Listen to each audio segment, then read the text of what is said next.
Welcome back, true believers and spectacular Spidey fans all around, and today I bring you another Spider-Man PS4 related video, and this is the video I think that you have all been waiting for me to do, and that is fully breaking down and analyzing the 30-second PS4 Pro clip that was shown on the September 7th event from Sony's reveal of the PlayStation 4 Pro, and also analyze and say why there is more in this 30-second clip than you think there is, and actually maybe might be more in-depth detail than that 1 minute and 20-second trailer. I know that sounds crazy, but just bear with me, and I'm going to try and analyze everything as thoroughly as I can. So, first off, we have cars and people. So in every Spider-Man game, the city is a character. If you know what I mean by that, just play Assassin's Creed Black Flag, Mad Max, other games like that, and you will see on how a main aspect of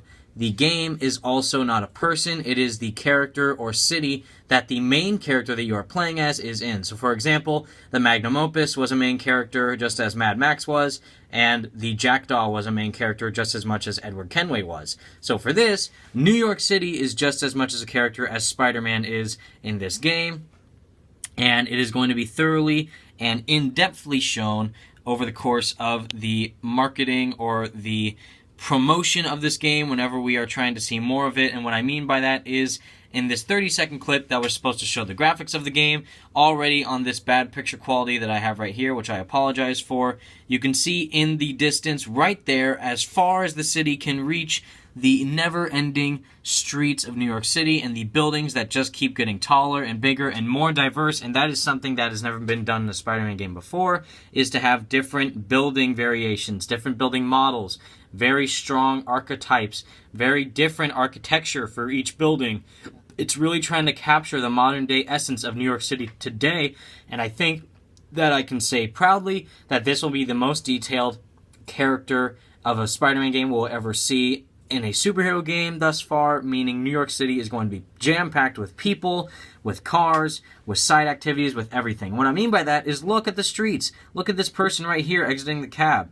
You can see that there is so much differentiation between these two people and all these other people on the street. There was people even in the cafe scene in the E3 trailer. They were wearing hats. They were wearing jackets. They were wearing short sleeve shirts. They were wearing flip-flops. They were wearing beanies. They were wearing, short sleeve shirts. They're wearing backpacks. They're wearing jackets. They're wearing hand gloves. They're wearing boots. Tons of different clothing animations and different facial structures, facial features, character designs, everything for the streets of New York City, to the people of New York City, to make it actually feel like a city that is worth protecting and worth fighting for in the game, which is something the Batman Arkham games can never do, because all you could see in the streets of Gotham City were thugs running rampant and trying to take out every, just ruin things and cause destruction and vandalism for everything in the city. Here, you have people on the phone, you have people talking to each other, you have people getting out of taxi cabs, getting out of vehicles, getting into vehicles, going into buildings, on the side of those fire escapes on the buildings, which I'll show you in a second, standing still, running, jumping even. It's just crazy the amount of detail that is in this little 30-second trailer for these people in the streets of New York City. And if that is how the people look, I can't wait to see how Spider-Man will be fully fledged out along with it. And along here, we see two street signs, and this is another important feature, street signs. Never in my life have I seen street signs in a Spider-Man game. I know that sounds really weird, but think about it. We've only had lampposts and really big cities, but we've never seen or actually witnessed or actually, focus on the depth of the city in this type of showcase, which is right here. And another Easter egg here, you have Spring Street, which is just a street, but then over there you have Thompson Street, which is, I'm assuming, an Easter egg towards Flash Thompson. I'm not saying that the street was named after him, but I think it's just a really cool Easter egg that they put the last name of a really significant side character for Peter Parker as a street name.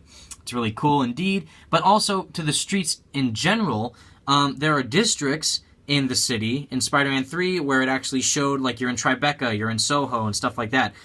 this is going to add a whole nother layer to it, and this is actually why I think that this is going to be the biggest superhero game ever. And what I mean by biggest, I don't mean just in ratings, I mean in scale. I mean in like size of New York City, the different types of areas we can explore, the different types of ways we can get to those areas, and just by seeing right there the street signs, which took me by surprise the first time when I reacted to it, is depth. There is so much depth and just vastness in this city, from the main island of Manhattan to hopefully we can cross like the Washington Bridge or the Queensboro Bridge and go onto the separate islands of the main aspect of New York City, kind of like how we were able to do that in Spider-Man 2 and Ultimate Spider-Man, which were really good games and utilized those features really well in a really fun way. And also I think they did it in Spider-Man 3 as well. Correct me if I'm wrong, but it was just amazing to see this be played out in a fully next-generation Spider-Man game, and I can't wait to show the vastness of it, and I can't wait for you to explore the city. And over here,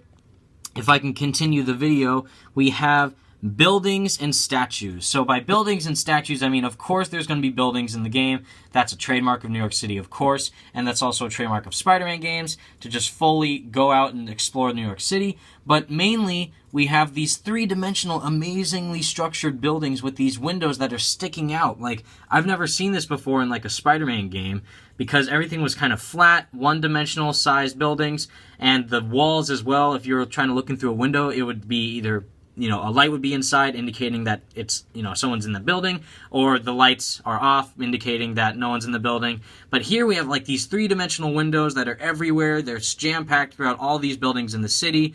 They're also jam-packed on the side of the streets, on, you know, even like the highest of buildings on these fire escapes. And over here is a mall. This building on the left side is a mall. The camera lens is really bright, I apologize, but it is a mixture of two things. This is a mall, which you can see through the window and you see mannequins. So hopefully it will be like old school Spider-Man 2 days where you can go inside stores in order for you to upgrade Spider-Man, which would be very cool. And over there, you see a statue in the distance, and I believe that this is a recreation of the Sherman statue monument in New York City.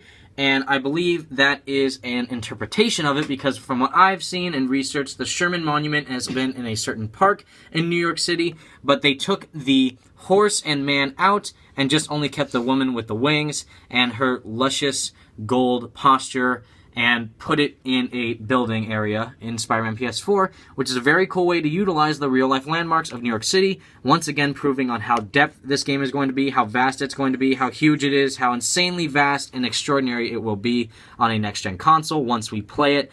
Oh, and over here, you have fire escapes, which have so much depth to them. You have fire escapes that don't have anything on them. You have fire escapes with bushes and plants on them. And over there in the distance, you see a body. You see a person standing on one of them, looking out at Spider-Man. Now, I have no idea if this is a boss, a villain, a side character, a hero, or just some civilian looking at the distance of New York City. And once again, panning up, we see Spider-Man looking over the city in pure beauty. And looking over at that mall, I'm assuming it is, because there are mannequins inside. And once again, you see the detail of these fire escapes with actual coffee cups and papers and chairs on them and plants, proving how amazingly detailed the city is going to be. And over here, Spider-Man is standing or crouching on a flagpole. Now, hopefully we can get the flagpole pole-swinging feature back that we had in Spider-Man 2, 3, and Web of Shadows, which was my favorite one in Web of Shadows because you could swing vertically and horizontally on the lamppost, giving extra acrobatic features for Spider-Man and making it look super awesome. This could just be a really cool way to open this gameplay, little clip, but I would hope that they add pole swinging back. If there is parkour elements, I would hopefully hope that there are pole swinging elements back in this game. And finally, in the distance, you can see these buildings with these windows, and if you watch the video yourself, it looks like that you can see through these windows, which hopefully, once we're wall crawling up these buildings, people will be able to look outside like, oh, it's Spider-Man crawling up this building, or you can actually go in these buildings and create the most in-depth structure of any Spider-Man game I've ever seen. That is all my thoughts, true believers. Let me know what all your thoughts are in the comments section down below. Stay spectacular, Spidey fans, and keep your Spidey senses tingling.